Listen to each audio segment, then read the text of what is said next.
স্বাধীনতা অর্জন করা যতটুকু না সফলতা, তার চেয়ে বড় সফলতা হলো এই স্বাধীনতা ধরে রাখা। কথা বলেন ঠিক কিনা? 1971 সালের স্বাধীনতা পাক হানাদার বাহিনী থেকে আমরা পেয়েছিলাম। আপনাদের কাছে প্রশ্ন রাখতে চাই, লক্ষ শহীদের বিনিময়ে আমরা যে স্বাধীনতা পেয়েছি, আমরা কি সেই স্বাধীনতার স্বাদ ভোগ করতে পেরেছিলাম? স্বাধীনতা আমরা পেয়েছি, স্বাধীন আমরা হয়েছি, স্বাধীন মানচিত্র পেয়েছি, স্বাধীন ভূখণ্ড পেয়েছি। কিন্তু বড় আফসোস, 1971 সালের স্বাধীনতার সংগ্রাম যেই উদ্দেশ্য নিয়ে হয়েছিল, বৈষম্যর বিরুদ্ধে লড়তে গিয়ে এই দেশের লক্ষ যুবক প্রাণ দিয়ে যেই স্বাধীন মানচিত্র আমাদেরকে উপহার দিয়েছিল, আমরা সেই বৈষম্যহীন সমাজ এবং রাষ্ট্র দেখতে পারি নাই। কথা বলেন ঠিক কিনা? আলহামদুলিল্লাহ আলহামদুলিল্লাহি নাহমাদুহু ওয়া নাস্তাঈনুহু ওয়া নাস্তাগফিরুহু ওয়া নাউযু বিল্লাহি মিন শুরুরি আনফুসিনা ওয়া মিন সাইয়্যিআতি আ'মালিনা। من يهده الله فلا مضل له ومن يضلله فلا هادي له ونشهد أن لا إله إلا الله وحده لا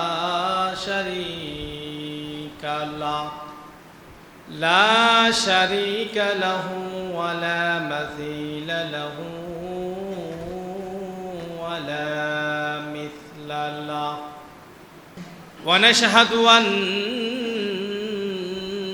محمدًا عبد الله ورسوله الذي أرسله بالحق بشيرًا ونذيرًا وداعيا إلى الله بإذنه وسراجا منيرا. أما بعد فأعوذ بالله من الشيطان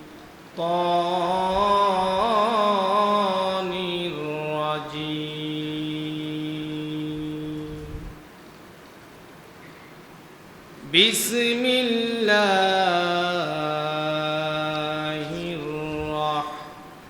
الرحمن الرحيم.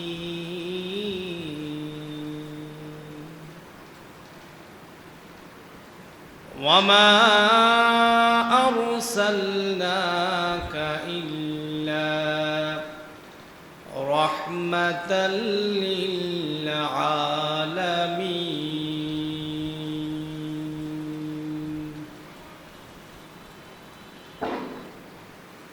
وجاء في الحديث الشريف عن أبي هريرة رضي الله تعالى عنه أنه قال قال رسول الله صلى الله عليه وسلم إنما بعثت رحمة. رواه مسلم أو كما قال عليه الصلاة والسلام.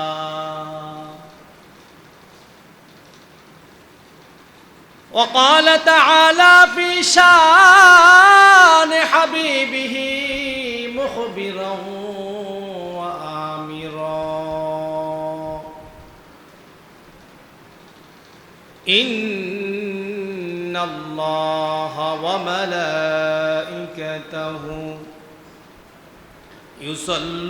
يصلون على النبي يا أيها الذين آمنوا صلوا عليه وسلموا تسليما اللهم صل على محمد وعلى كما صليت على إبراهيم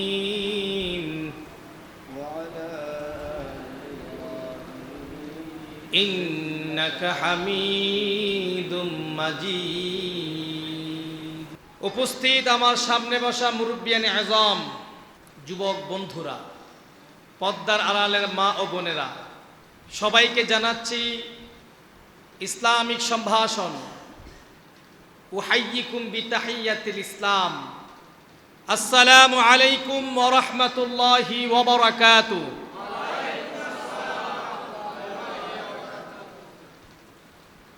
শুকরিয়ার মস্তক অবনত করছি সেই রব্বুল আলামিনের দরবারে যে আল্লাহ তাআলা আমাকে আপনাকে আজকের এই সুন্দর আয়োজন, বরকতময় আয়োজন, এই আয়োজনের সাথে আল্লাহ তাআলা আমাদেরকে কবুল করেছেন, বাছাই করেছেন।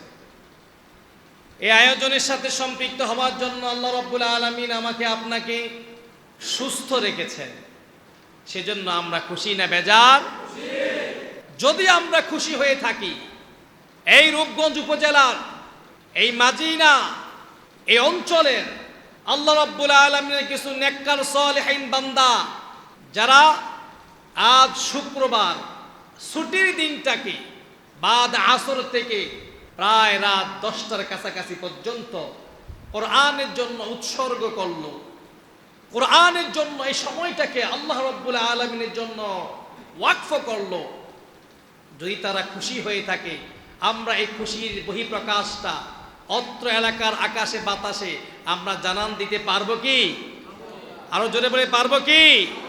যদি আমরা খুশি হয়ে থাকি, সমস্বর কণ্ঠে আল্লাহ রাব্বুল আলামিনকে বরত্ব মহত্ব ঘোষণার একমাত্র অধিকারী হিসাবে এই ঘোষণা দিয়ে আমরা মুহাব্বতে স্বরে বলি আলহামদুলিল্লাহ। রব্বানা লাকাল হামদ হামদান কাসীরা তাইয়িবান মুবারাকান ফি আল্লাহুম্মা লাকাল হামদু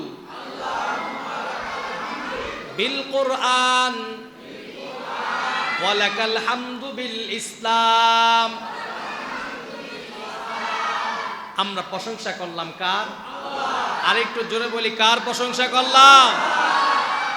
সকল অবস্থায় প্রশংসা করতে হবে একজনের, তার নাম কি? সুখে প্রশংসা করতে হবে কার? দুঃখে প্রশংসা করতে হবে কার? আল্লাহ। প্রশংসা পাওয়ার মালিক একজন, তিনি কে? সুবহানাল্লাহ। আমার ভাইয়েরা, আল্লাহ রাব্বুল আলামিন এমন একজন স্রষ্টা, এমন একজন প্রভু, যিনি আমাকে আপনাকে সৃষ্টি করে এই দুনিয়ার জমিনে স্বাধীনভাবে ছেড়ে দিয়েছেন। রব্বুল আলামিন আমার আপনাকে ছেড়ে দেওয়ার পরে আল্লাহ রব্বুল আলামিন দেখতে চান, বান্দা আমি আল্লাহ রব্বুল আলামিন যেভাবে চলার জন্য বলেছিলাম স্বাধীনভাবে থাকার পরে বান্দা সেভাবে চলে কিনা, বান্দা সেভাবে চলে কিনা আল্লাহ দেখতে চান। আল্লাহ হাত স্বাধীন করে দিয়েছেন, পা স্বাধীন করে দিয়েছেন, স্বাধীন পা স্বাধীন হাত কোন দিকে যায় আল্লাহ এটা দেখতে চান। জোরে বলি সুবহানাল্লাহ। স্বাধীনতা অর্জন করা যতটুকু না সফলতা, তার চেয়ে বড় সফলতা হলো এই স্বাধীনতা ধরে রাখা। কথা বলেন ঠিক কিনা? 1971 সালের স্বাধীনতা পাক হানাদার বাহিনী থেকে আমরা পেয়েছিলাম। আপনাদের কাছে প্রশ্ন রাখতে চাই, লক্ষ শহীদের বিনিময়ে আমরা যে স্বাধীনতা পেয়েছি, আমরা কি সেই স্বাধীনতার স্বাদ ভোগ করতে পেরেছিলাম? পেরেছিলাম?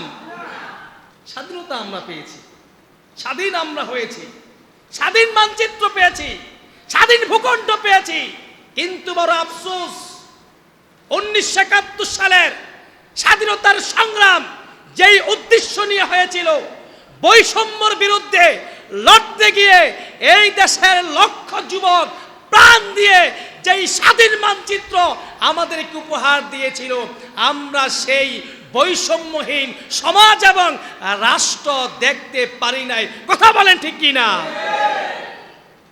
স্বাধীনতা অর্জন করেছিলাম। স্বাধীনতার মূল স্লোগান ছিল 1971 সালের, আমাদের মূল দাবি ছিল পশ্চিম পাকিস্তান আমাদেরকে কোনো অধিকার দেয় না, তাই না বাবারা? পশ্চিম পাকিস্তান আমাদেরকে কোনো অধিকার দেয় না, যত সিদ্ধান্ত হয় সব পশ্চিম পাকিস্তানে হয়। পূর্ব পাকিস্তানে বিশাল একটা জনগোষ্ঠী এই সিদ্ধান্তের কোনো ভাগীদার হয় না। রাষ্ট্রীয়ভাবে কোনো চাকরির প্রয়োজন হলে, কোনো কর্মকর্তা নিয়োগ হলে, কোনো নিয়োগ পরীক্ষা হলে সবচেয়ে বেশি বেনিফিশিয়ারি হয় কারা?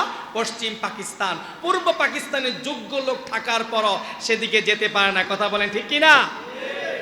এরকম বৈষম্য দূর করার জন্য 1971 সালের 25শে মার্চ থেকে শুরু করে 16 ডিসেম্বর পর্যন্ত 9 মাস ব্যাপী রক্তকয়ী সংঘর্ষের বিনিময়ে আমরা লাল সবুজের একটি স্বাধীন পতাকা অর্জন করেছিলাম। কথা বলেন ঠিক কি না?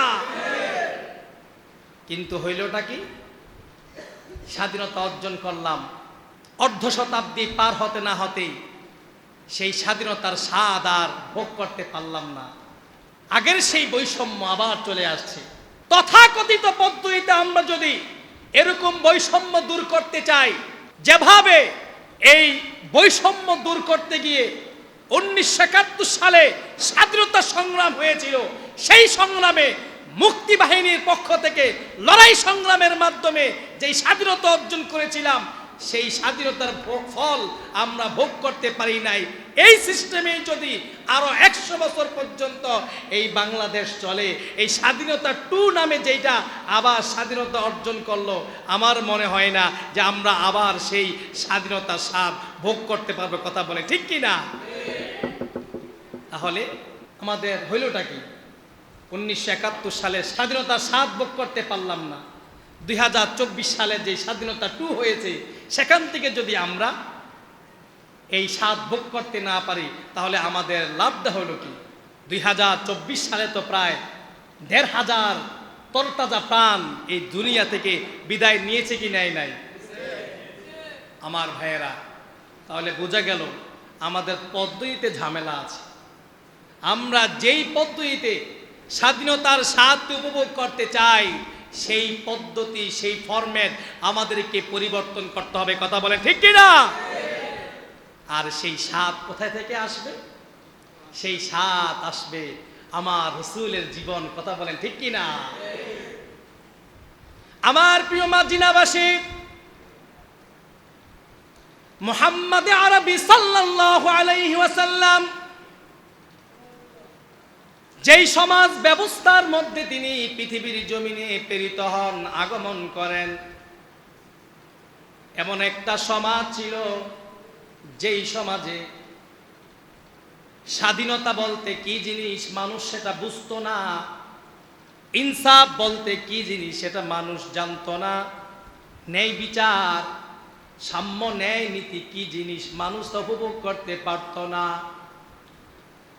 আল্লাহর হাবিব সাল্লাল্লাহু আলাইহি ওয়াসাল্লাম সেই সমাজটাকে পরিবর্তন করার জন্য একটা সিদ্ধান্ত নিল।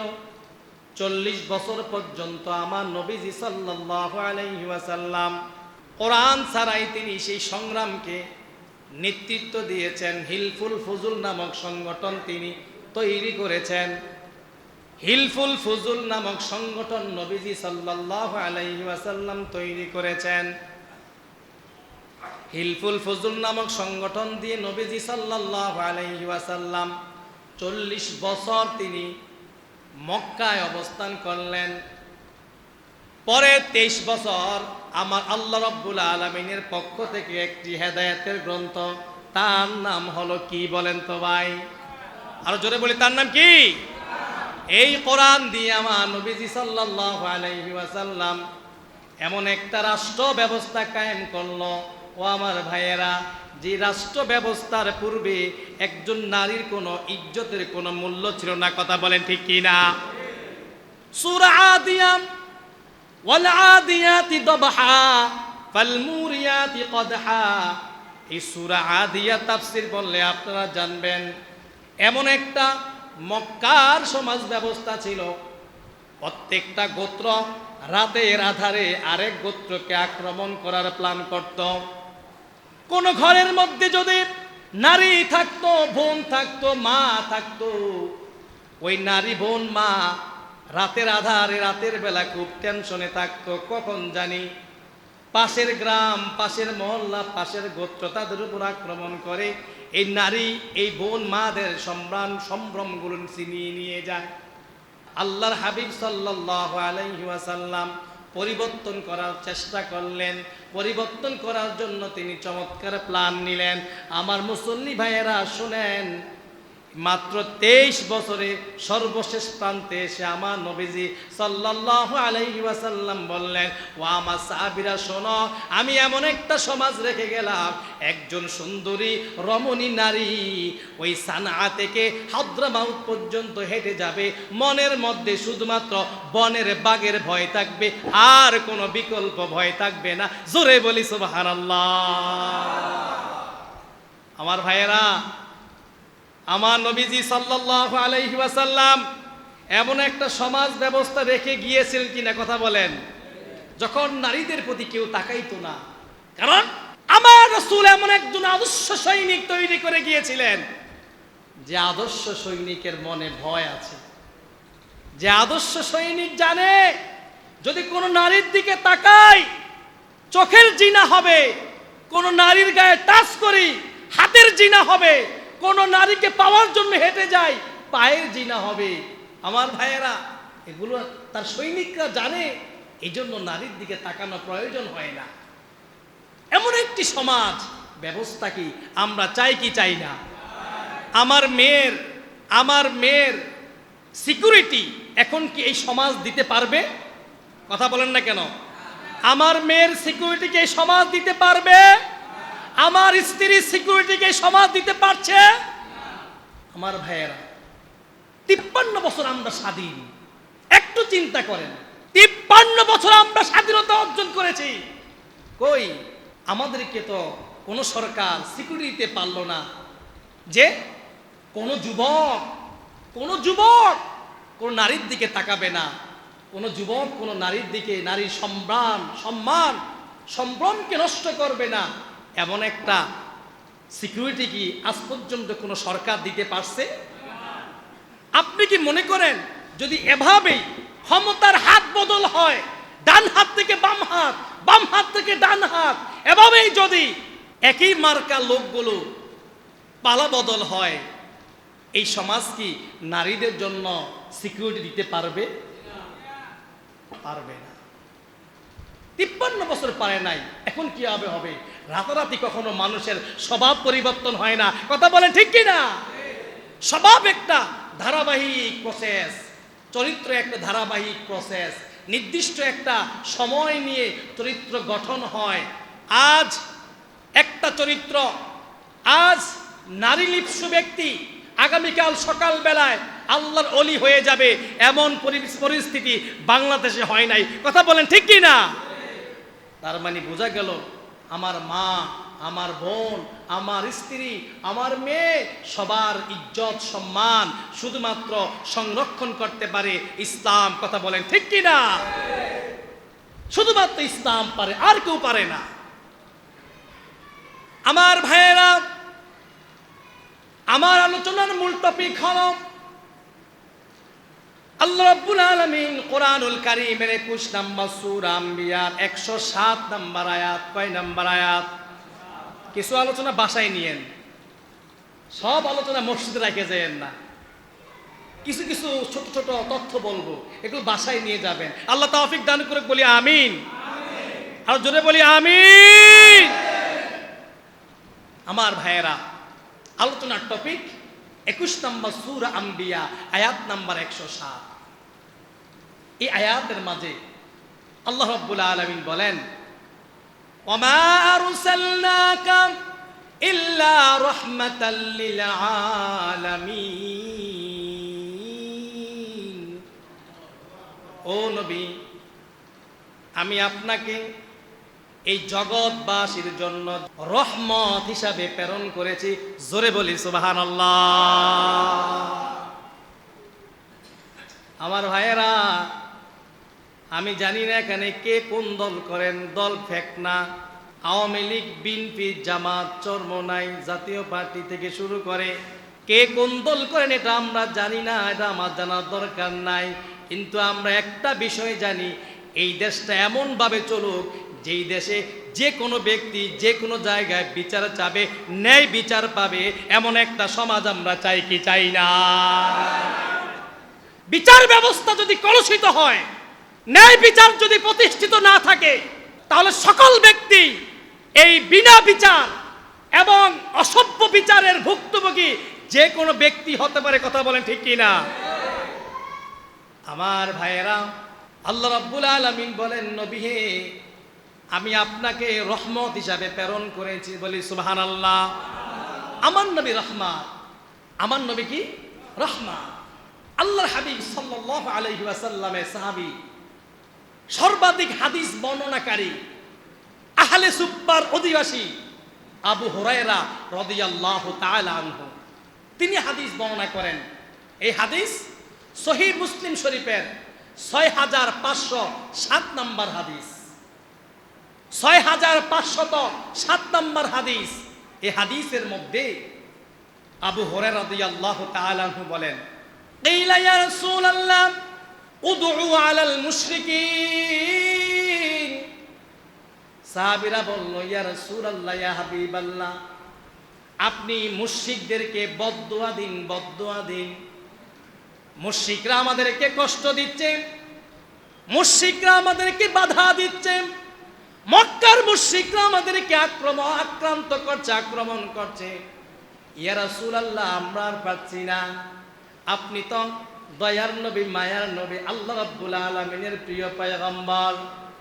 ইয়া রাসূলুল্লাহ, আপনি মুশরিকদের জন্য একটু অভিশাপ দেন, একটু লানত করেন। আমার ভাইয়েরা, আপনারা আমরা সবাই মোটামুটি জানি, আমার রাসূলের পর মুশরিকদের নির্যাতন কম ছিল না বেশি ছিল? আরো জোরে বলি, কম না বেশি? শুধু বেশি নয়, নির্যাতনের পর নির্যাতন, নির্যাতনের পর নির্যাতন, সর্বশেষ হত্যার মহাপরিকল্পনা। ঠিক কি না? এভাবে নির্যাতন করলো। এত নির্যাতন পাওয়ার পরে যখন সাহাবীদের পক্ষ থেকে একটু এরকম প্রস্তাব আসলো, ইয়া রাসূলুল্লাহ, একটু বদদুয়া দিন, লানত করেন। আমার নবী চমৎকার করে সাহাবীদেরকে বলল, ও সাহাবীরা শোনো, ইন্নী লাম উবাস লাআনান। ও সাহাবীরা, আমি এই দুনিয়া জমিনে অভিসম্পাদকারী হিসাবে আবির্ভূত হই নাই। জোরে বলি মারহাবা। নবীজি বললেন, সাহাবীরা, আমি মুহাম্মাদুর রাসূলুল্লাহ সাল্লাল্লাহু আলাইহি ওয়াসাল্লাম দুনিয়ার জমিনে লাআনতকারী তথা অভিসম্পাদকারী হিসাবে আমি নবীজি প্রেরিত হই নাই। এবার নবীজি বললেন, সাহাবীরা শোনো, ইন্নামা বুইস্তু রহমাতান, আমি রহমতের পয়গম্বর হিসাবে দুনিয়ার জমিনে আবির্ভূত হয়েছি। আমার নবী রহমত, আমার নবী রহমত। এটা সাহাবীরা তো বুঝতেন, মক্কার ইহুদিরা ভালো করে বুঝতেন, ইহুদিরা খুব ভালো করে বুঝতেন। আমার নবী রহমত, আমার নবী দয়া, আমার নবীর মায়া, ইহুদিরা খুব ভালো করে বুঝতেন। ইহুদি সমাজের কিছু লোক, কারণ আপনারা জানেন, যখন নবীজি সাল্লাল্লাহু আলাইহি সাল্লাম মদিনায় যান, মদিনার শহরের আশেপাশে অসংখ্য ইহুদি থাকতো। কিছু কিছু ইহুদি মদিনার মূল শহরে থাকতো, আর কিছু গোত্র, ইহুদির গোত্র, তারা চতুর্দিকে মদিনা ছিল। তখন ইহুদিদের খুব স্বভাব ছিল, তারা আমার নবীজি সাল্লাল্লাহু আলাইহি সাল্লামের রহমত দেখে তারা নবীর কাছ থেকে দোয়া নিতে আসতো। কিভাবে দেখেন, কানাল ইয়াহুদু ইয়াতাআতাসুনা ইনদান নবী সাল্লাল্লাহু আলাইহি ওয়াসাল্লাম। রাসূল বলেন, ইহুদিদের একটা অভ্যাস ছিল, তারা নবীজি সাল্লাল্লাহু আলাইহি ওয়াসাল্লামের কাছে এসে হাসি দিত। কি দিত? হাসি। হাসি বুঝেন কিনা? ঠান্ডা লাগলে একটা হাসি আসে না, হাসি দিত। হাসির সুন্নত কি? হাসির সুন্নত হলো যখন যে ব্যক্তি হাসি দিবে তখন তিনি কি বলবে? জোরে বলে কি বলবে? আলহামদুলিল্লাহ বলবে। তিনি আলহামদুলিল্লাহ বলছেন। আর যে ব্যক্তি আলহামদুলিল্লাহ বলছেন তার আলহামদুলিল্লাহ যে ব্যক্তি শুনবে তিনি কি বলবেন? মাশাআল্লাহ, শুকরান। পাস, মুরব্বি পাস। হ্যাঁ, মুরব্বিকে 5 নাম্বার দিয়ে দিলাম, চমৎকার পারছেন। হ্যাঁ, হাসি দাতা যখন আলহামদুলিল্লাহ বলবে, যিনি শুনবেন তিনি বলবেন ইয়ারহামুকাল্লাহ। জোরে বলি সুবহানাল্লাহ। কি বলবেন? জোরে বলেন ইয়ারহামুকাল্লাহ। অর্থাৎ আল্লাহ তোমার উপর রহম করুক। আল্লাহ কি তোমার উপর রহম করুক, আল্লাহ তোমার উপর দয়া করুক, মায়া করুক। তো ইহুদিরা বড় চালাক, ইহুদিরা বড় চালাক। আমরা তো মুসলমান হইতে পারলাম না। মুসলমানের রসুলের সাহাবীরা মুসলমান হওয়ার কারণে নবীর কাছ থেকে কত দোয়া নেয়, আমরা দোয়া নিব কিভাবে? কারণ তারা জানতো, তারা তাদের কিতাব ইনজিলের মধ্যে পেয়েছিল রসুলের দোয়া কবুলিয়াতপূর্ণ। জোরে বলি সুবহানাল্লাহ। আমার নবী দোয়া করতে দেরি, কবুল হতে। ইহুদিরা বড় চালাক, বলল রসুলের দোয়া নেওয়া লাগবে, কি করতে হবে? এবার নবীর কাছে এসে হাসি দিত। হাসি দিয়ে নবীকে শুনে বলতো আলহামদুলিল্লাহ। নবীর দায়িত্ব হয়ে যায় কি? ইয়ারহামুকাল্লাহ বলা। কি বলা? ইয়ারহামুকাল্লাহ বলা দায়িত্ব হয়ে যায়। আমার নবী ইয়ারহামুকাল্লাহ বলতেন। তবে হ্যাঁ, আমার নবীজি সাল্লাল্লাহু আলাইহি সাল্লাম আরেকটা দোয়া করতেন। সেটা কি? যখনই কোনো ইহুদি আলহামদুলিল্লাহ বলার পর নবী বলতেন ইয়ারহামুকাল্লাহ, আল্লাহ তোমার উপর রহম করুক। আমার নবীও আবার কম চালাক না। জোরে বলি মারহাবা। আমার পয়গম্বর মুহাম্মদ আরবি সাল্লাল্লাহু আলাইহি ওয়াসাল্লাম ইহুদিদের জন্য দোয়া করতেন ইয়াহদিকুমুল্লাহু ওয়া ইউসলিহু বালাকুম। আল্লাহ তোমাকে হেদায়েতের পথে কবুল করুক এবং তোমার কল্যাণের পথটাকে আল্লাহ সুগম করে দিক। বলি সুবহানাল্লাহ। বেটা ইহুদি, আমি নবীর কাছে দোয়া নিয়ে যাইবা? হ্যাঁ, তবে দোয়া কুন্দি শুধুমাত্র বরকতের দোয়া করুম না, আমি মুহাম্মদ আরবি তোমার হেদায়েতের জন্য দোয়া করব। জোরে বলি সুবহানাল্লাহ। আমার নবী দয়ার নবী, আমার নবী রহমতের নবী।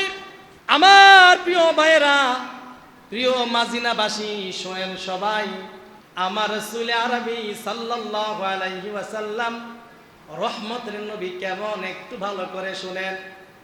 দিলটাকে ওপেন করে দেন, কানটাকে একটু খাড়া করে শুনেন। আমার নবীজি সাল্লাল্লাহু আলাইহি ওয়াসাল্লাম জামিআত তিরমিজি 2973 নম্বর হাদিসের মধ্যে এই হাদিস গানা বর্ণিত আছে। হাদিসের রাবি আব্দুল্লাহ ইবনে আমর ইবনুল আস রাদিয়াল্লাহু তাআলা আনহুমা, তিনি বলেন আল্লাহর হাবিব সাল্লাল্লাহু আলাইহি ওয়াসাল্লাম বলেন লিকুল্লি নাবিয়িন দাওয়াতুন ইয়াদউ বিহা। আমার নবী বলেন লিকুল্লি নাবিয়িন দাওয়াতুন, এই প্রত্যেক নবীর একটা কবুলিয়াতপূর্ণ দোয়া ছিল। জোরে বলি সুবহানাল্লাহ। কি দোয়া? কবুলিয়াতপূর্ণ। আল্লাহর পক্ষ থেকে প্রত্যেকজন পয়গম্বরকে একটা দোয়া দিয়েছেন, যেই দোয়াটা করতে দেরি সাথে সাথে কবুল হয়ে যায়। জোরে বলি সুবহানাল্লাহ।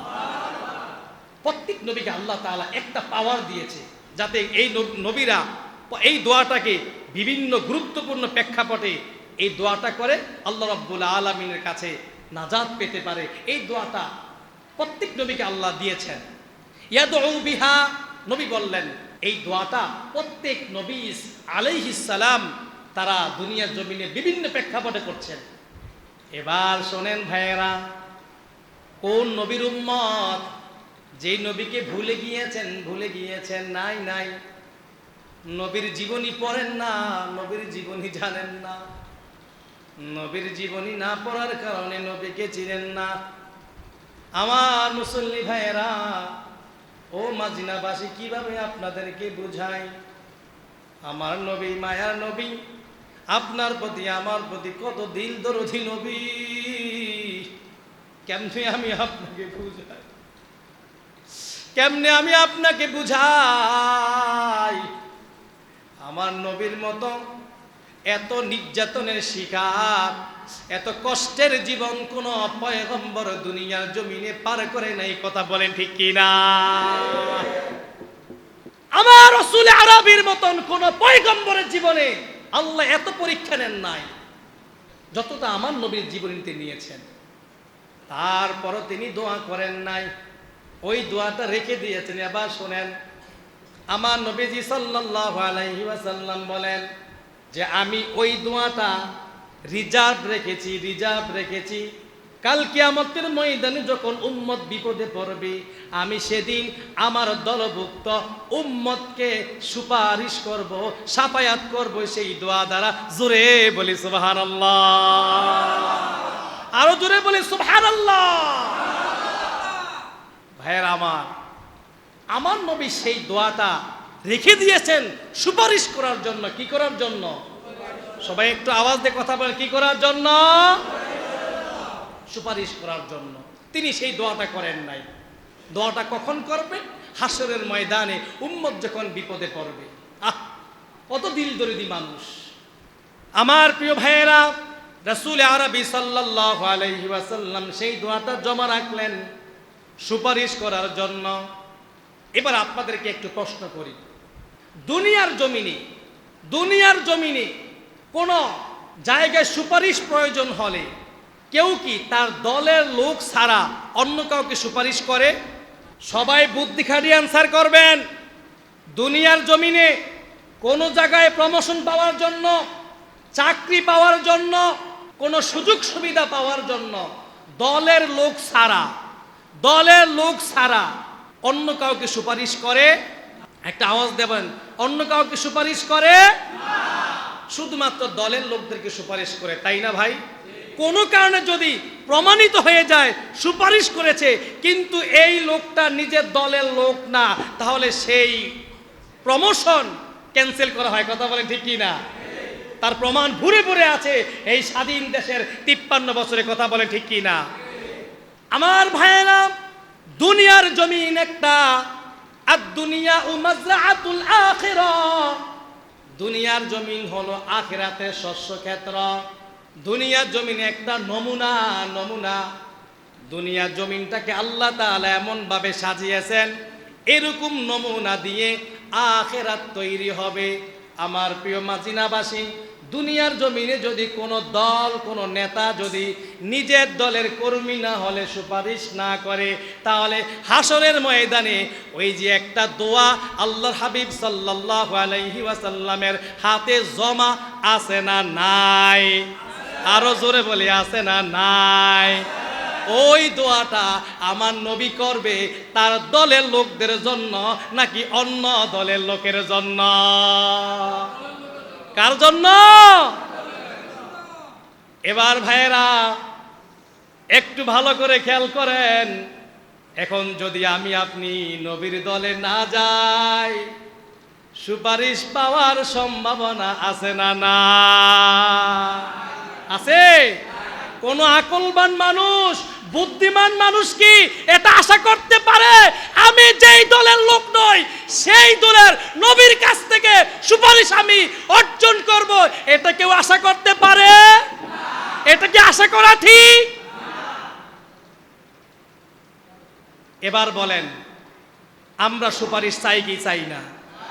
যদি আমরা সুপারিশ চাই, আপনার কাছে আমার প্রশ্ন, আপনি যদি সুপারিশ চান, আপনার কাছে আমার প্রশ্ন, আপনি কি নবীর দলে আছেন কি নাই? আছেন? সত্যি?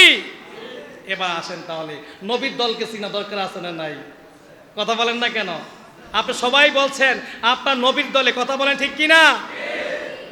আমার ভাইয়েরা, আপনি নবীর দলে স্বীকার করছেন আমি নবীর দলে, আমার সুপারিশ প্রয়োজন। আমার কি প্রয়োজন? শুনে রাখেন, কোন বান্দা তার আমল দিয়ে পরকালে নাজাত পাবে এটা বলতে পারে না। এটা বলার মতন ফোর্স, এটা বলার মতন শক্তি কোন বান্দার বুকে হাত দিয়ে বলার মতন তৌফিক নাই। কথা বলেন ঠিক কি না? কারণ সবাই কিন্তু জানে আমার গুনার শেষ। আর আওয়াজ করেন না কেন? আমার গুনার শেষ। আমার প্রিয় মাদিনাবাসী, আপনারা আমরা সবাই স্বীকার করলাম আমরা নবীর দলে। এবার শুনেন, আমার নবী সাল্লাল্লাহু আলাইহি ওয়াসাল্লাম তার জিন্দেগিতে মক্কার জমিনে যত জুলুম ছিল, অন্যায় ছিল, সমস্ত অন্যায় জুলুমগুলোকে প্রতিহত করে ন্যায় বিচার কায়েম করছে কি করেন নাই? এ কথা বলেন না কেন? একটা ন্যায় বিচারের দৃষ্টান্ত দিলেই বুঝবেন। নবীজি সাল্লাল্লাহু আলাইহি ওয়াসাল্লামের কাছে একটা বিচার আসলো। বিচারটা আসলে এরকম, সম্ভ্রান্ত বনি মাখজুম গোত্রের একজন সম্ভ্রান্ত নারী চুরি করছে। তো চুরি করলে আল্লাহর বিধান হলো তার হাত কেটে দাও। জোরে বলি মারহাবা। এখন যদি আমরা এরকম একটা শাসন ব্যবস্থা এই দেশে দেখতে চাই কি চাই না? এটা আল্লাহর কোরআনের আইন। চুরি করলে হাত কেটে দাও, এরকম শাস্তি যদি সুন্দরভাবে রাষ্ট্রীয়ভাবে বাস্তবায়ন হতো, আমার দেশের লক্ষ কোটি টাকা বিদেশে পাচার হয় না। কথা বলে ঠিক কিনা? এই দেশে ব্যাংকগুলো তারল্য সংকটে কিভাবে পড়ে? এই দেশের ব্যাংকগুলো টাকায় টইটম্বুর ছিল, আজ কেন প্রত্যেকটা এটিএম বুথ বন্ধ হয়ে যাবে? কথা বলে ঠিক কিনা? একটা মাত্র ব্যক্তি এস আলম গ্রুপের সেই সাইফুল ইসলাম আমার দেশের 9টি ইসলামী ব্যাংকের 7টি ইসলামী ব্যাংকে আজ 10-এ নামিয়ে দিয়েছে। কথা বলেন ঠিক কিনা? শুধুমাত্র ইসলামিক আইনের অভাবে। কথা বলেন ঠিক কিনা? যদি আজকে ইসলামিক আইন কায়েম থাকতো, আর যদি এভাবে রাষ্ট্রীয়ভাবে সংসদ ভবন থেকে হাত কাটার পারমিশন দেওয়া হতো আমার ভাইয়েরা, তাহলে এই চোরেরা আর চুরি করতে পারতো না। আমার দেশের টাকা সিঙ্গাপুরে গিয়ে ব্যবসা প্রতিষ্ঠান দিতে পারতো না। কথা বলেন ঠিক কিনা? শুধু আল্লাহর কোরআনের আইন কায়েম নাই। এই যে কোরআনে আছে আমার ভাইয়েরা, এই যে কোরআনে আছে জিনার শাস্তি, কিভাবে জিনা বন্ধ হবে? আরে আপনি যদি গুগলে সার্চ করেন, এখন তো আর পত্রিকার হার্ড কপি অ্যাভেলেবেল মানুষ নেয় না। সকলের হাতে একটা ছোট্ট যন্ত্র, একটা মিনি কম্পিউটার হয়ে গেছে। সবাই এখন গুগলে ক্লিক করে। আপনি গুগলে যদি ক্লিক করেন, স্বামীর সামনে স্বামীকে বেঁধে রেখে স্ত্রীকে ধর্ষণ, স্ত্রীকে গণধর্ষণ, রিপোর্ট কি একটা পাইবেন না অসংখ্য পাইবেন? কথা বলেন না কেন ভাই? অসংখ্য রিপোর্ট পাইবেন। সিলেট এমসি কলেজে 2022 সালে একজন স্বামীকে বেঁধে রেখে তার সুন্দরী স্ত্রীকে গণধর্ষণ করা হয়েছে। কথা বলেন ঠিক কিনা? আমার ভাইয়েরা, এরকম একটা দুইটা না, আপনাদের রূপগঞ্জের কিছু পত্রিকা আছে, যেই পত্রিকাগুলোর প্রায় রিপোর্ট পায় 17 বছরের তরুণী গণধর্ষণের শিকার, 20 বছরের তরুণী গণধর্ষণের শিকার, এমন সংবাদ আছে না নাই? আমার ভাইয়েরা, শুধুমাত্র একটা আয়াত যদি বাস্তবায়ন হইতো, কয়টা আয়াত? একটা আয়াত যদি বাস্তবায়ন হতো আমার ভাইয়েরা, তাহলে এই ধর্ষকরা ধর্ষণ করার মতন সুযোগ তারা, আরো জোরে বলি, সুযোগ তারা। আল্লাহ রাব্বুল আলামিন কোরআনুল কারীমের 24 নম্বর সূরা নূরের 2 নম্বর আয়াতের মাঝে আল্লাহ বলেন, আয-যানিয়াতু ওয়াজ-যানি ফাজলিদু কুল্লা ওয়াহিদিম মিনহুমা মিয়াতা জালদা। আমার মাজিনাবাসী ও আমার মুরব্বী বাবারা, জীবন্ত প্রায় শেষ প্রান্তে, আপনারা কিন্তু মূল আলোচনা এখনো বসে আছেন, সবাই বলছেন নবীর দলে আপনারা আছেন। কথা বলেন ঠিক কিনা? আমি কিন্তু ওখানে আমার আলোচনাকে পজ করে একটা বিষয় আমি সামনে নিয়ে আসছি, সেটি হলো এই সোনালী সমাজ, এই বাংলাদেশ, যেখানে কোনো নারী তার সম্ভ্রম হানির কোনো চিন্তা করবে না, যদি মাত্র আল্লাহ রাব্বুল আলামিনের এই 6236টি আয়াত থেকে 500 বিধান থেকে মাত্র একটা বিধান যদি সংসদীয় আসনে সংসদে যদি কায়েম হয়ে যায়, আর আপনার মেয়েকে নিয়ে টেনশন করতে হবে না, কেউ ভুলও তাকাবে না, মেয়ের দিকে ভুলও তাকাবে না। এবার শোনেন আল্লাহ কোরআনে কি বলেন, 24 নম্বর সূরা নূর আয়াত নাম্বার 2, আয-যানিয়াতু ওয়াজ-যানি ফাজলিদু কুল্লা ওয়াহিদিম মিনহুমা মিয়াতা জালদা। আল্লাহ বলেন, জিনাখোর পুরুষ এবং নারীকে ধরো, যদি তারা অবিবাহিত হয়, খেয়াল রাখেন, পুরুষ যারা জিনা করবে বেবিচার করবে, নারী যারা জিনা করবে বিচার করণী হবে। আল্লাহ বলেন তারা যদি অবিবাহিত হয় তাদেরকে ধরো, ফাজলিদু, জিলদুন মানে চামড়া, চামড়ায় তৈরি করা চাবুক, চাবুক কিন্তু চামড়া দেওয়া হয়। ফাজলিদু, চাবুক মারো, কুল্লা ওয়াহিদিন মিনহুমা মিয়াতা জালদা, 100 চাবুক। কয় চাবুক? আবার বলেন কয় চাবুক? আর যদি তারা বিবাহিত হয়, একজন অথবা উভয়জন যদি বিবাহিত হয়, ধর্ষক যদি প্রমাণিত হয় বিবাহিত, নবীর হাদিস হলো তাকে ধরো, বুক পরিমাণ মাটির নিচে গর্ত করে তাকে চাপা দাও এবং রজম তথা পাথর মেরে যতক্ষণ পর্যন্ত দুনিয়া থেকে বিদায় না হবে ততক্ষণ পর্যন্ত পাথর মারতে থাকো। আমার ভাইয়েরা, এরকম বিচার যদি হইতো, আমার মা বোনদের ইজ্জত নিয়ে কোনো চিন্তা থাকতো? আজকে সেই বিচার নাই। আর সেই বিচার বাস্তবায়ন করার জন্য আমাদের কোনো তৎপরতা নাই, আমাদের কোনো সংগ্রাম নাই, আমাদের কোনো সময় দান নাই, আমাদের কোনো অর্থ কোরবানি নাই। এবার দেখেন, আল্লাহ তো বলছে তাদেরকে ধরো, অবিবাহিত হলে 100 বেত মারো। এবার দেখেন আল্লাহ কি বলছেন, ওয়ালা তাআখুয বিহিমা রাফাতুন ফি দীনিল্লাহ। আল্লাহ বলেন যখন তোমরা জিনার বিচার করবা, এই বিচার করার সময় আল্লাহর বিচার বাস্তবায়ন করতে গিয়ে তোমাদের দিলের মধ্যে যেন কোনো মায়ার উদ্রেক না হয়। কোনো মায়ার উদ্রেক করা যাবে না। আরে 100 বেত মারলে ফোলাটা বাঁচবো না মরবো, 100 বেত মারলে মায়াটা বাঁচবো না মরবো, এইটা দেখার দরকার নাই। আল্লাহর বিধান হলো তুমি তাকে 100 বেত মারবা, ইকুয়ালি মারবা, কোনো পার্সিয়ালিটি এখানে আনতে পারবা না। জোরে বলি মারহাবা। আল্লাহর বিধান কি? অপরাধ করছে, তাকে চিহ্নিত হয়েছে, এবার তাকে 100 বেত্রাঘাত করো। বেত্রাঘাত করার সময় কি করা যাবে না? দিলের মধ্যে মায়া আনা যাবে না, মায়া আনা যাবে না। শুধু তাই নয়, 3 নাম্বার স্টেজ হলো, আল্লাহ বলেন 24 নাম্বার সূরা নূর আয়াত নাম্বার 2, আল্লাহ বলেন ওয়াল ইয়াশহাদ আযাবাহুমা তাইফাতুম মিনাল মুমিনিন। যখন তোমরা এরকম বিচারগুলো করবা, জিনার বেবিচার বিচার করবা, একলা একলা রুমের মধ্যে করবা না, একলা একলা রুমের মধ্যে করবা না, বিশাল ওই মুরাপাড়া কলেজ মাঠের মধ্যে মাইকিং করে করে লোক জমায়েত করবা, স্টেডিয়ামের মতো সবাই চতুর্দিকে দাঁড়িয়ে যাবে, বিশাল বাহিনী সবাই দাঁড়িয়ে যাবে, দর্শক হিসাবে দর্শকদের সামনে ধর্ষকদের বিচার করা হবে। আমার ভাইয়েরা, আল্লাহর কোরআনের বিধান, এই বিধান বাস্তবায়ন হলে এই গোটা রূপগঞ্জে, নারায়ণগঞ্জের অন্যতম একটি থানা রূপগঞ্জ উপজেলায় যদি মুরাপাড়া সরকারি কলেজে এভাবে যদি মাত্র একটা ধর্ষকের বিচার করা হয়, হাজারো দর্শক সেই ময়দান থেকে তওবা করে বাড়িতে ফিরবে। কথা বলে ঠিক কিনা? এবার বলেন তো ভাই, যদি একটা বিচার কায়েম হয়ে যায়, দেখছেন কিনা আমার মা বোনেরা কত চমৎকার ভাবে যাবে, ছেলেগুলো মাথা নিচে থাকবে, ওরে বাবা রে, মুরাপাড়া কলেজে যেমনে পাথর মাইরা মারলো, যেমনে পাথর মাইরা কতক্ষণ পর্যন্ত পাথর মারছে, একজন আর দুইজনে না, শত শত লোক পাথর মারছে, 1000-2000 পাথর মারার পরে তারপর লোকটা মারা গেছে। যদি কোনোভাবে আমি ধরা খাই, যদি কোনোভাবে আমি ধরা খাই, আগে বুঝতাম সোশ্যাল মিডিয়া ছিল না, কেউ একটা পাপ করলে এটা হয়তো আশেপাশের লোকজন জানতো, আর এখন যদি একটা পাপ করে গোটা পৃথিবী জেনে যায়। কথা বলেন ঠিক কিনা?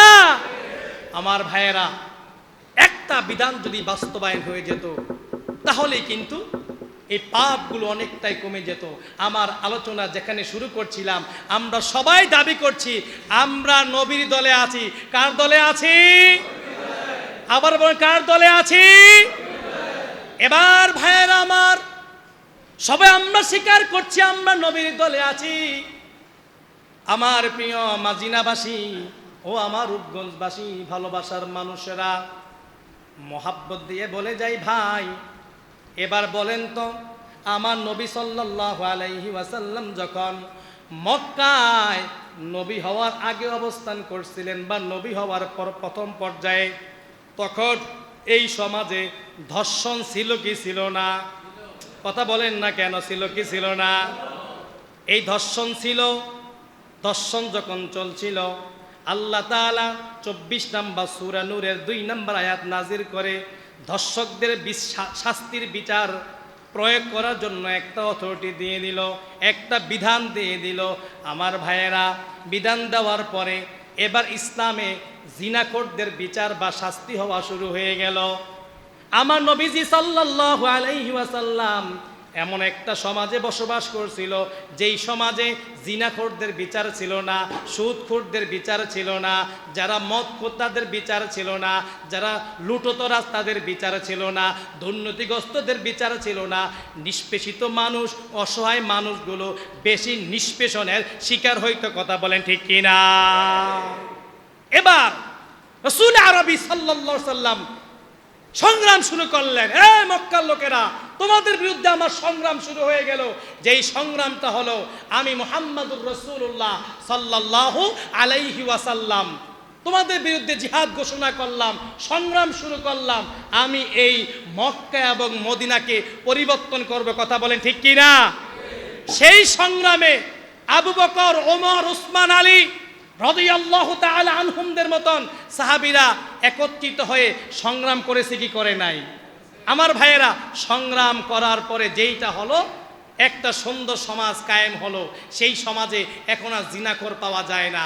আমার প্রশ্ন, আপনি যদি নবীর দলের লোক হয়ে থাকেন, তাহলে আপনি কি এই জিনার আয়াত বাস্তবায়ন হোক, এই বাংলার জমিনে জিনার আয়াত বাস্তবায়ন হওয়া সম্ভব কি সম্ভব নয়?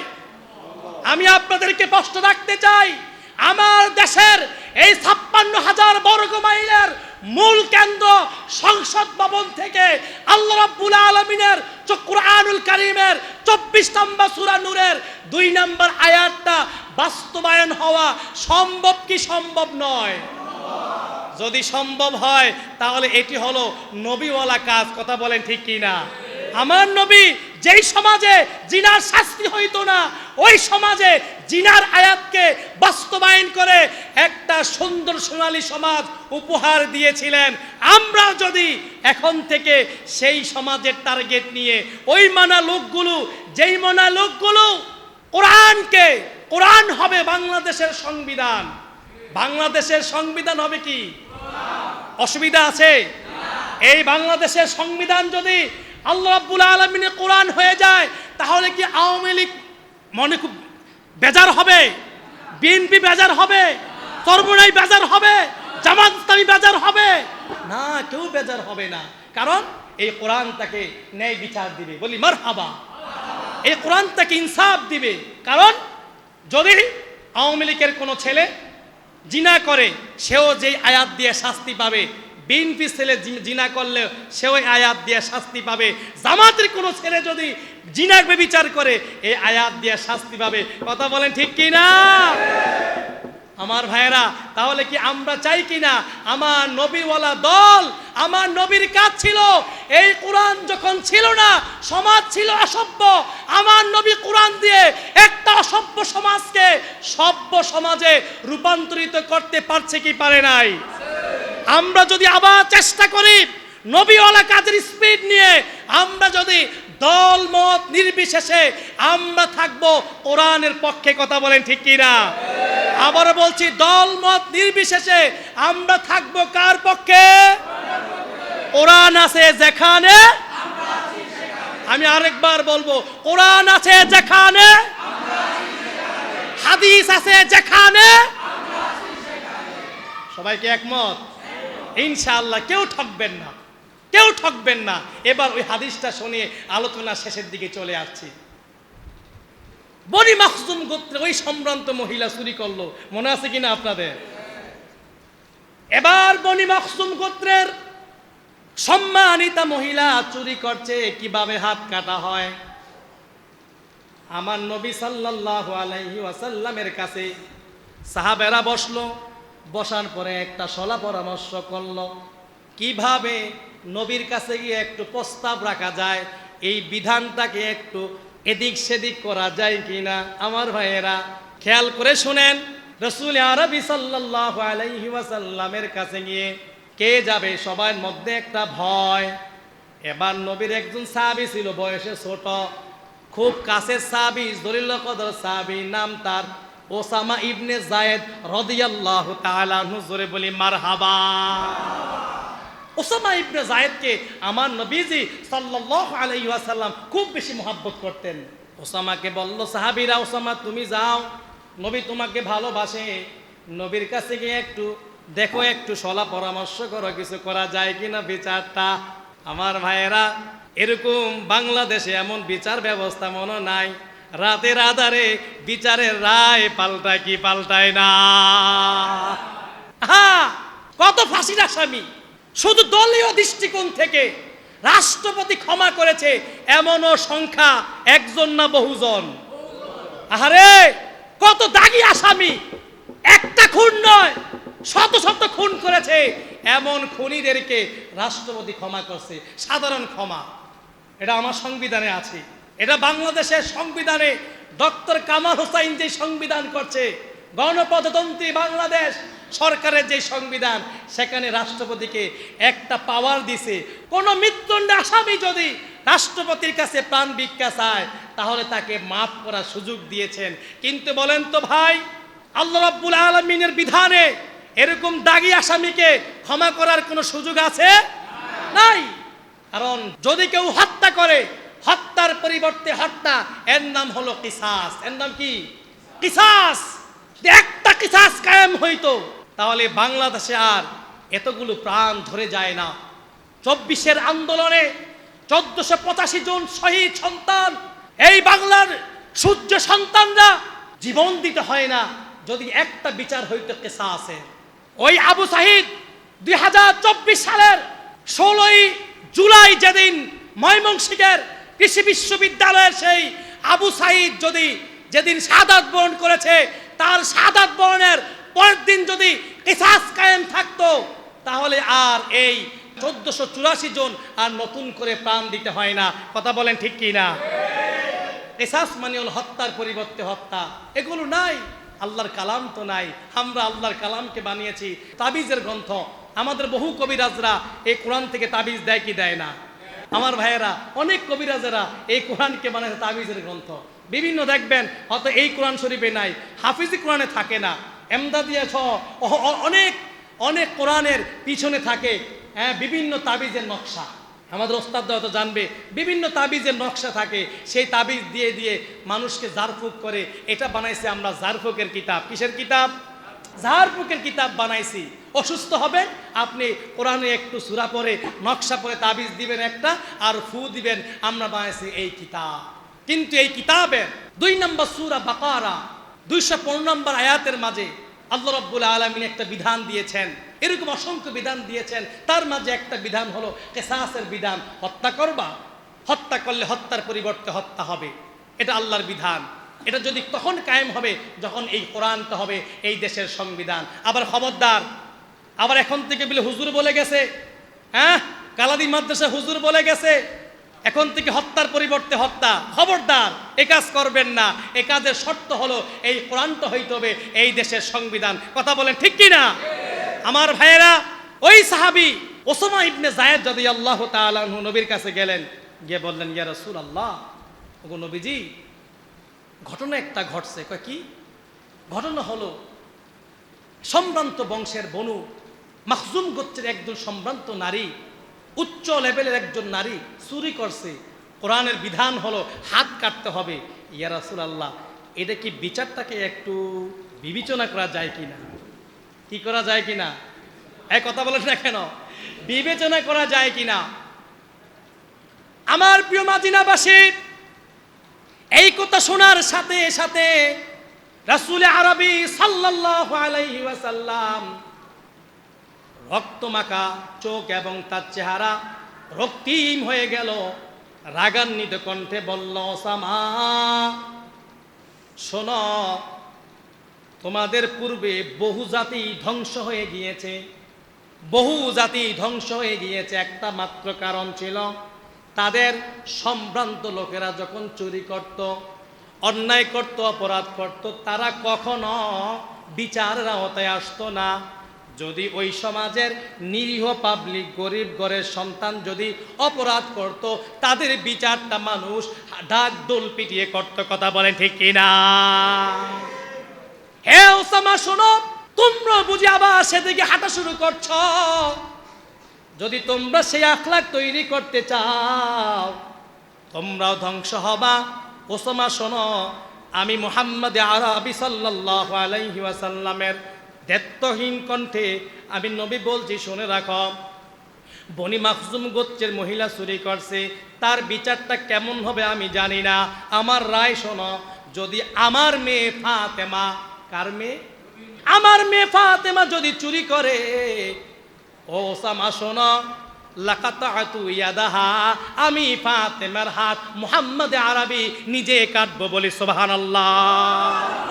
কি নবী পেয়েছি গো আমরা? নবীজি বললেন, ওসামা তুমি বনি মাখজুম গোত্রের মহিলার হাত কাটার বিরুদ্ধে আসছো, আমি নবীর কাছে সালিশ করার জন্য মধ্যস্থতাকারী হিসাবে কিভাবে বিচারটাকে দুর্বল করা যায়।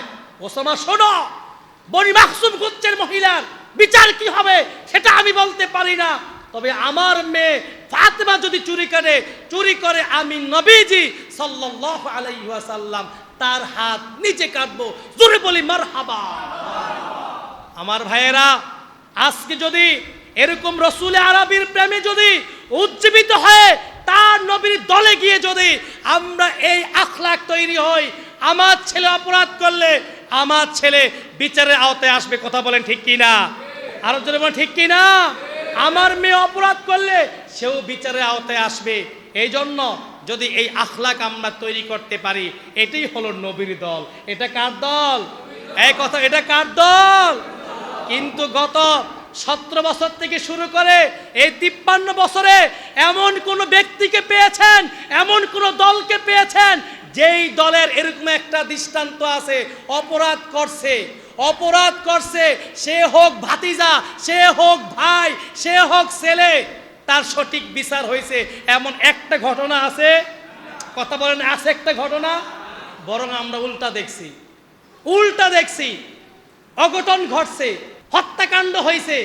হত্যাকাণ্ডের সাথে জড়িত কে? হত্যাকাণ্ডের সাথে জড়িত হলো এই দেশের বড় এক রাঘব বোয়ালের ছেলে, আমি নাম মেনশন করলাম না। মুনিয়া হত্যা, নাম শুনছেন না? এই কথা বলেন না কেন আপনারা? আমি নাম নিবেন না, কারণ ভাসুরের নাম মুখে নিতে নাই। কথা বলে ঠিক কিনা? মুনিয়া হত্যাকাণ্ড হয়েছে। কে করেছে? এই দেশের বিশাল এক রাঘব বোয়ালের ছেলে এই হত্যাকাণ্ডের সাথে সম্পৃক্ত ছিল। আমার ভাইয়েরা, হত্যাকাণ্ডের মামলা হয়েছে, তার বিরুদ্ধে মামলা হয়েছে। অল্প কয়েকদিনের মধ্যে টাকার জোরে তার নামটা মামলার এজাহার থেকে বাদ পড়া গেছে কি যায় নাই? এটাই তো পৃথিবী, এভাবেই চলছে। টাকা আছে যার, আইন শেষ হয়ে যায় তার। কথা বলেন ঠিক কিনা? টাকা নাই যার, যুগের পর যুগ মামলা কাঁধে নিয়ে ঘুরে বেড়াইতে হয় তার। কথা বলেন ঠিক কিনা? আমরা কি এই সমাজ চাই? আমি আবার বলছি মাজিরাবাসী, আমরা কি এই সমাজ চাই? আমরা চাই এমন সমাজ, একজন গরিব, একজন অসহায়, একজন আওয়ামী লীগ, একজন বিএনপি, একজন চরমনাই, একজন জমিয়তুল উলামায়ে কেরাম থেকে শুরু করে বাংলাদেশের 20 কোটি মানুষ একটা বিচার পাবে। সেটি হলো অপরাধ করছো, বিচার তোমার হবে, তুমি কে আমার দেখার দরকার নাই। কথা বলেন ঠিক কিনা? এই বিচার কি এই দেশের কোন রাজনৈতিক দল দিতে পারবে? এরকম বিচার ব্যবস্থা কি কোরআন ছাড়া কেউ দিতে পারবে? কেউ পারবে না। তাহলে আমরা কোরআনের পক্ষে থাকবো কি থাকবো? এবার নবীজি সাল্লাল্লাহু আলাইহি ওয়াসাল্লাম একটা দোয়া করবেন, যেই দোয়াটা ওই যে রিজার্ভ রেখেছিলেন, মনে আছে কিনা? এটা তার দলের জন্য। আমরা আগেই বলেছিলাম দল ছাড়া কেউ কখনো সুপারিশ করে না। এই জন্য ভাইয়েরা, ওই নবীজি সাল্লাল্লাহু আলাইহি ওয়াসাল্লামের সেই মাকবুলিয়াতপূর্ণ দোয়া যদি আপনি আমি পেতে চাই, সুপারিশের জন্য আমরা নবীর সুপারিশ চাই, নবীর দলে যেতে হবে কি হবে না? নবীর দল কোরআনের দল। কথা ঠিক তো? আল্লাহ আমাদের সবাইকে কোরআনের জন্য কবুল করুক, বলি আমিন। গোটা দেশকে আল্লাহ কোরআনের জন্য কবুল করুক, বলি আমিন। আল্লাহর নামে কসম করে বলছি, কোরআন যদি দেশের হয়ে যায়, ইনশাআল্লাহ প্রত্যেকটা ঘরে ঘরে হযরত ওমরের মতো একজন একজন নেতা পাওয়া যাবে, যেই নেতা রাতের আধারে প্রত্যেকটি বাসিন্দার জন্য খোঁজ খবর নেবে। কথা বলেন ঠিক কি না? আপনি বলবেন রূপকথার গল্প শোনাচ্ছেন, হুজুর রূপকথার গল্প শোনাচ্ছেন। 53 বছর দেখলাম একজন নেতা ঘরে এসে খবর নেয় নাই।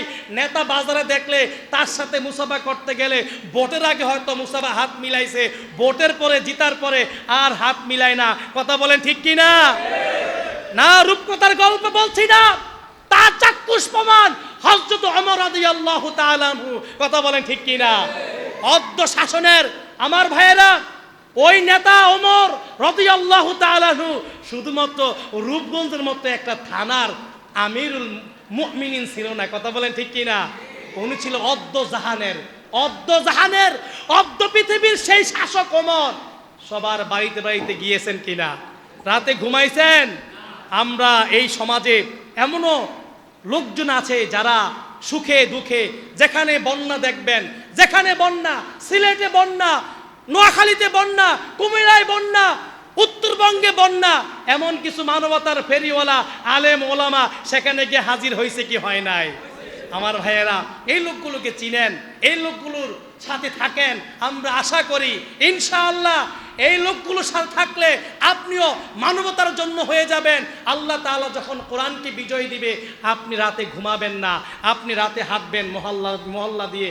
কার ঘরে খাবার নাই, কে অসহায় আছে, কে কষ্ট আছে, আপনার তো চোখে ঘুম আসবে না। কারণ আপনি জানেন কুল্লুকুম রাইন ওয়া কুল্লুকুম মাসউলুন আন রাইয়াতি।